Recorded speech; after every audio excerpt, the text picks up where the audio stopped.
There was a lot of hype heading into WWDC this year, especially regarding the Mac. And here's why pretty much all of it didn't end up being true.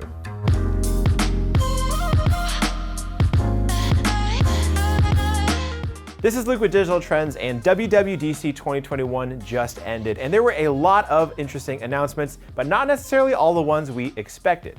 So we're gonna talk about that. But first, leave me a comment below letting me know which of these announcements you are most excited for.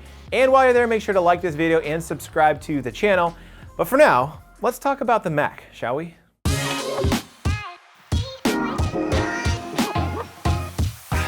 So every year at WWDC, we're all drowning in all the announcements because there's usually just so much squeezed into that 1-2 hour block.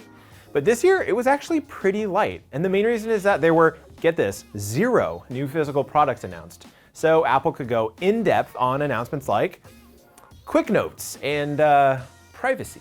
Don't get me wrong, there were plenty of nuggets that particularly iPhone users are going to love, like the updates to Apple Maps, and especially Apple Wallet, where apparently you'll be able to store your driver's license in the future, and even your hotel keys. That's pretty cool. But if you're sensing some disappointment in my voice, it's because, man, where was the Mac at this year? There are a ton of new Mac products circulating in the rumor mill, like the Mac Mini Pro / smaller Mac Pro, or the larger 27-inch or 30-inch iMac, and of course, the thing that a lot of reporting was pointing to, the M1X 14-inch and 16-inch MacBook Pros. These redesigned MacBooks were finally supposed to give us the first glimpse at what Apple Silicon could really do, especially in the world of graphics. These new chips were supposed to feature up to a 32-core GPU, which would have likely made them the fastest integrated graphics we've ever seen.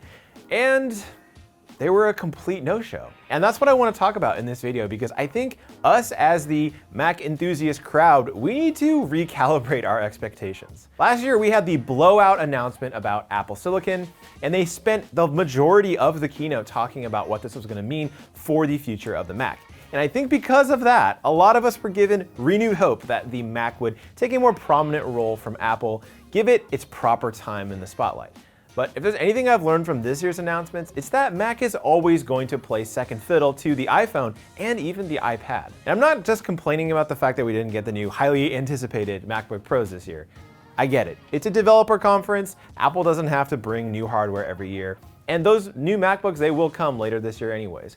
But even when you look at the software updates to macOS Monterey, which is the new version, it's slim pickings. I mean, most of the updates are things that are also new to iPhone or iPad, like the SharePlay feature, or even the redesigned Safari with tab groups. Even though that spotlight on Safari was in the Mac section, they spent most of the time talking about how cool it was on the iPhone. The obvious standout here is Universal Control, which admittedly is really cool. It basically lets you control multiple Macs and iPads with a single mouse and keyboard, whether that's the iMac peripherals or the actual MacBook keyboard and trackpad. It's an extension of what you could already do with Sidecar, but Apple's implementation looks really, really seamless. But again, even there, it says something when the most exciting new feature of your Macs isn't really a Mac feature at all. It's just something that makes the Mac work better with other products in Apple's lineup. And that's where I think we need to adjust our expectations. I think we all thought that in the post-M1 world,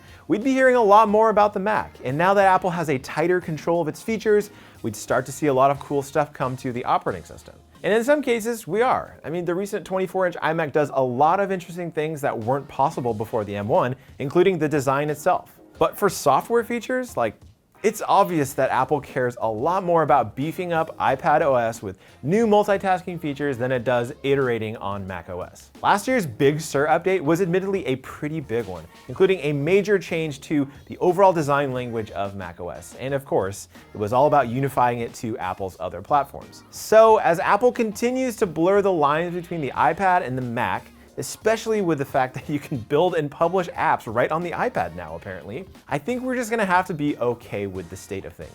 The macOS Monterey update feels a bit like previous Mac updates like Catalina or Mojave, just small little changes that keep it up to date with iOS. It's an unfortunate result of Apple's strategy of moving to a more unified platform across all of its devices. And in the end, it means less focus on what makes the Mac unique and more emphasis on what makes all these platforms similar. But hey, at least they're keeping up with the naming scheme and they're not just calling it macOS 12. Hey, thanks for watching this video. If you, like me, were a bit let down by WWDC, what products were you most excited about that didn't get announced this year? Maybe it was those new MacBook Pros, or maybe something like the new AirPods that were rumored. Let me know in the comments below, and while you're there, make sure to hit like and subscribe for more videos from Digital Trends.